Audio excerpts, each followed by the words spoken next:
ZP Urdu school number 1 Ravet, standard first. जंगली जानवर, पालतू जानवर।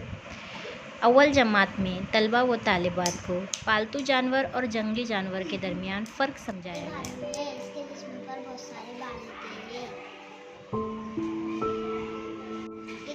इसे शेर काले रंग का होता है। इसे शेर बहुत पसंद है। जंगली जानवर है।